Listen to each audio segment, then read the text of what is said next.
So next along with, we're looking into the interesting work that goes on in our Analytics and System Performance Directorate. And the teams here do rely quite heavily on, they referring to the patient activity data policy and business rules, and as they perform many different tasks, processing the data for utilisation, or in fact preparing it for the next stage on its journey. So next stop is looking at our economic modelling ABF team, and today's presenter is Michael Winter.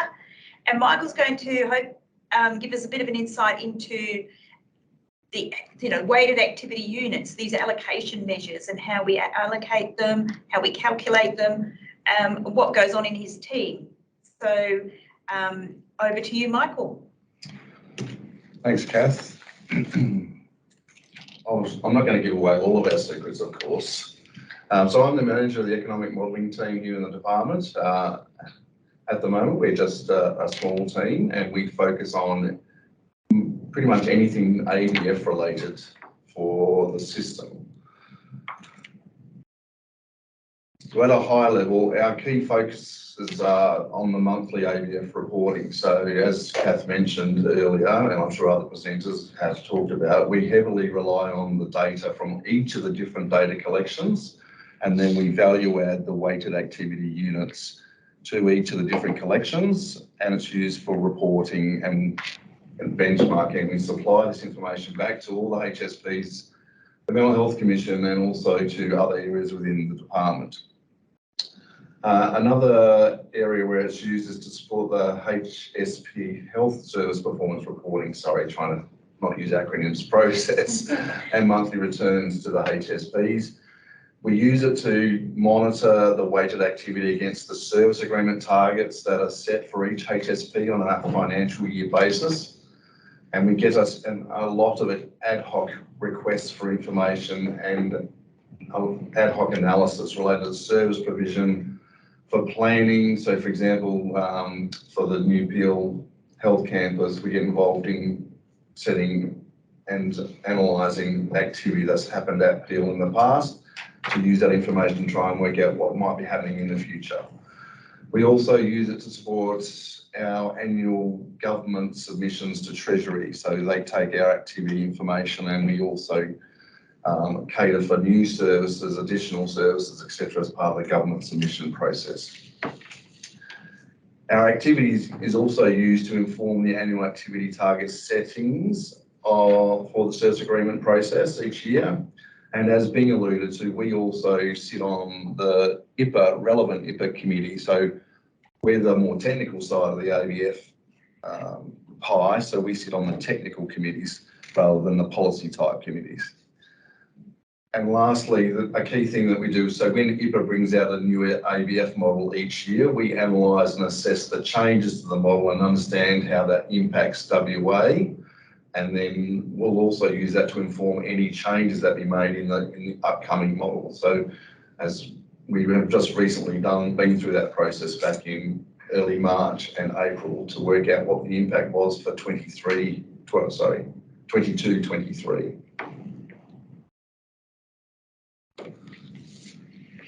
So apologies for the trifle on the right-hand corner, and I know because I know it's lunchtime, but I thought it might be a useful analogy that I can use. So what is a weighted activity unit? And I pronounce it as WOWs, and obviously other people pronounce it differently, but we pronounce it as WOWs. It's an underlying standardisation process so that we can represent all the activity, whether it be inpatient, outpatient, or emergency, into a single unit of measurement. And there are rules that are applied to calculate the weights, depending on, again, which stream it's from.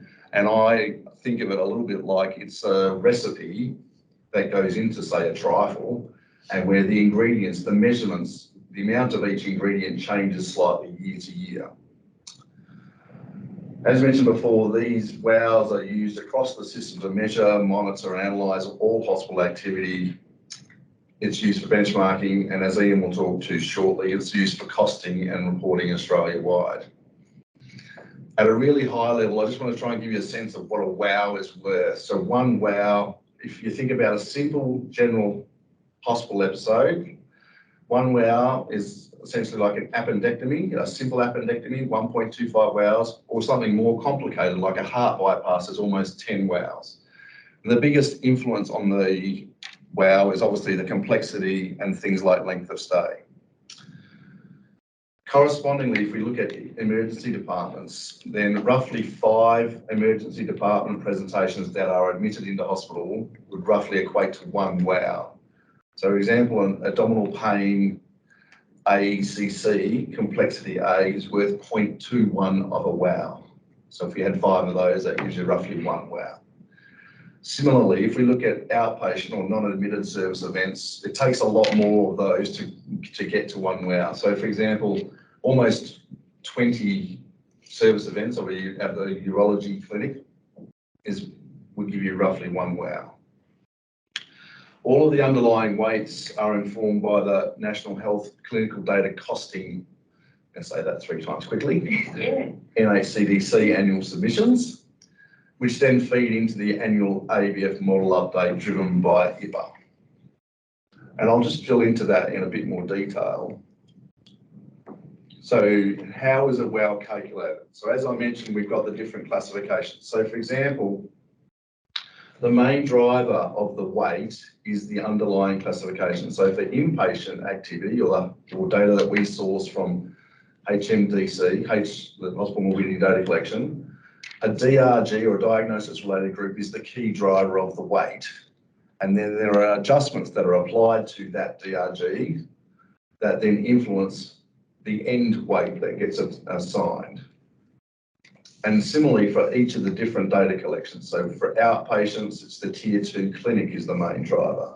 For the emergency, we're in the 2nd year of the AECC classification. For subacute and non-acute episodes, we use the ANSNAPs that are assigned. If there is no ANSNAP available or it's ungroupable on an ANSNAP basis, it will revert back to a DRG. And as has been mentioned, I'm sure multiple times today, for 22-23, the mental health data collection is moving away from DRGs for inpatient mental health episodes. We're moving to the AMHCC, and it relies on phase of care information. So how do we calculate a wow? So it has a very simple formula, simple in quotes. So basically it's the classification weight plus or minus the different adjustment factors. And so what I have there is an example of the formula as supplied by IPA. And on the bottom right, I have an example of an AMHCC class, the description, the average phases and the price weight in 22-23. So for example, the yellow highlighted one. So if the classification was a 1121A, and you can see the description there, it would get a base price weight of 4.8123. And then any adjustments are applied to that. So if it's a pediatric, gives it a remoteness adjustment based on residence. Is the patient Indigenous? Is the treating hospital remote? Then they'll all get adjustment factors that go into applied to the weight. So you may not end up with 4.81, you might end up with 4.93 or something like that. Depending on the classification, you can see on the bottom left a number of different adjustment factors that may affect the weighting. So things like age or age group for the mental health is important. Things like postcode and location of the host hospital are important across all the different classifications. Length of stay, things like hospital-acquired complications. So this is where we use all the diagnosis information that's provided by the coders into the HMDC to calculate whether there's been a hack. And then also for mental health, we're looking at things like FIM scores and HONOS scores for subacute. Sorry, FIM scores for subacute. HONOS scores, again, are very important for the new mental health classification. I think the other thing to be aware of as well is that if there is missing information, that can also have quite an impact on the end class or the classification that gets assigned depending on the data on the service stream.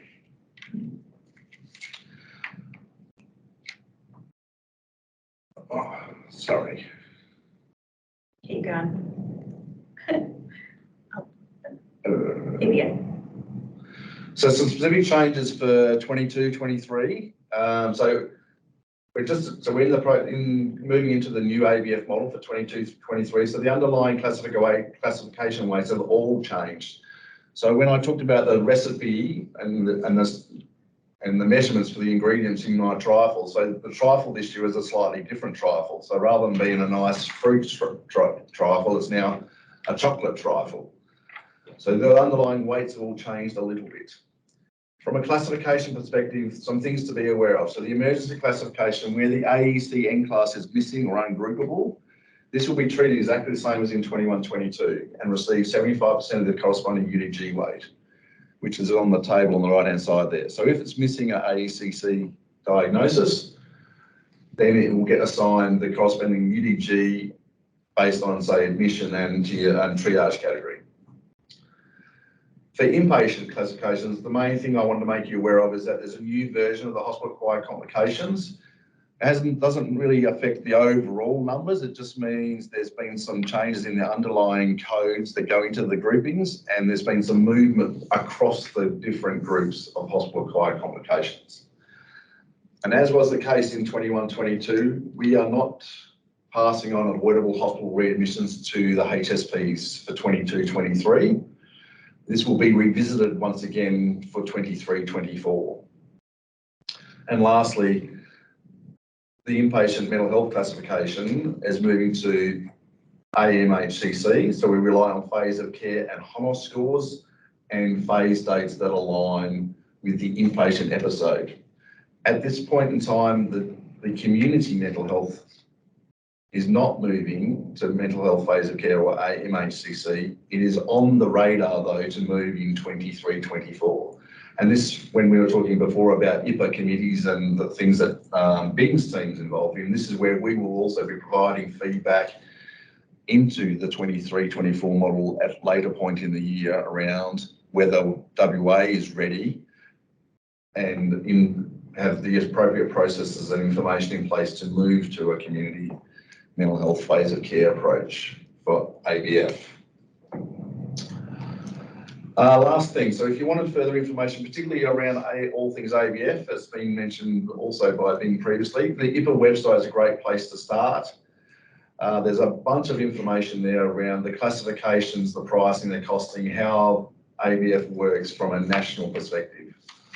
If you have any other questions specifically around ABF in a WA model, feel free to contact me directly. Thank you.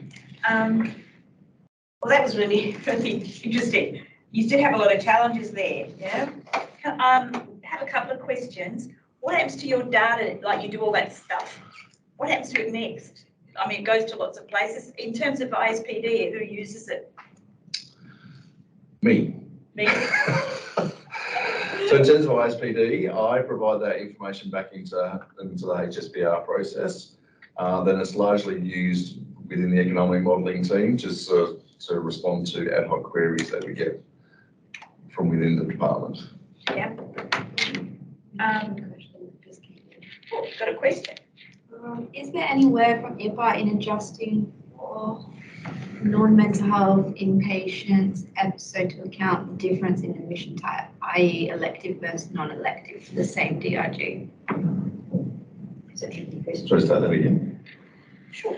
Yeah, you can have that.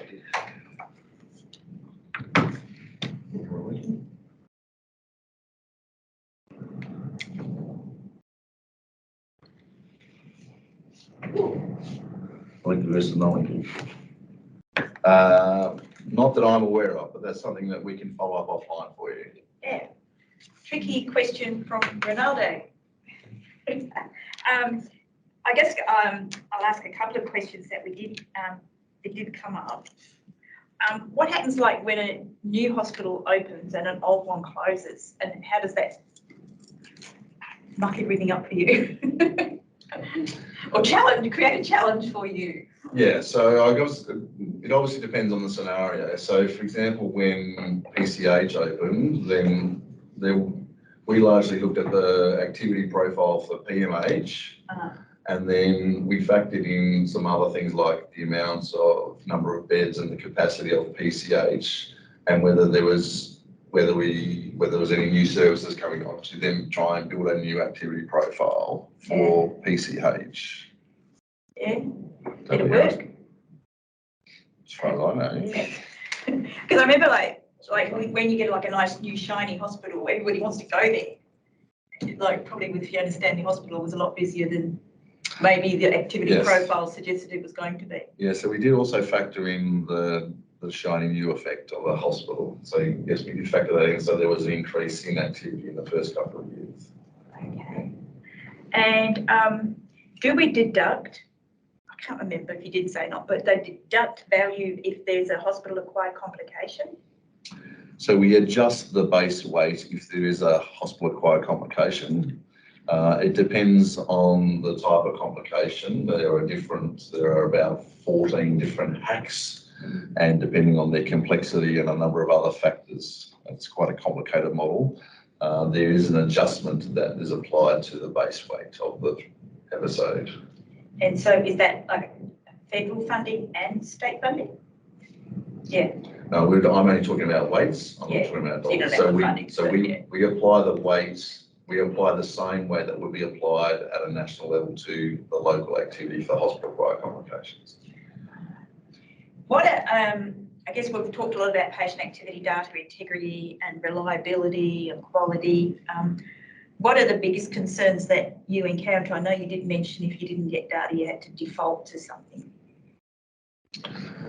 So it depends a little bit on the service stream. So for things like inpatient data, where we rely on coded information, then we have an estimation model. So where we don't have, for example, a DRG, we'll have an estimation model to calculate what the weight is. However, for things like the new mental health phase of care, if there is missing HONOS scores, then that will affect the group that gets assigned. For things like the subacute collection, if there's missing information, that means there is no valid ANSNAP code, then it will actually default back to a DRG. I should also maybe mention for the mental health classification, if there's no phase of care information at all for that particular inpatient mental health episode, that will also default back to a DRG based weight. So then it becomes it's looking more like an acute. That's right, but also than that special type of than the mental health which is classification. Also good. Not ideal, no, because the weights will be significantly lower if it reverts to a DRG based weight. Yeah. So collecting the data that David talked a lot about all those measures that we collect on the HONOS and the phase of care, and all that is used in this I guess calculating the weights. And if we're missing bits, the weights may not be so weighty. That's right. Okay, well, thank you very much, Michael. That was really interesting.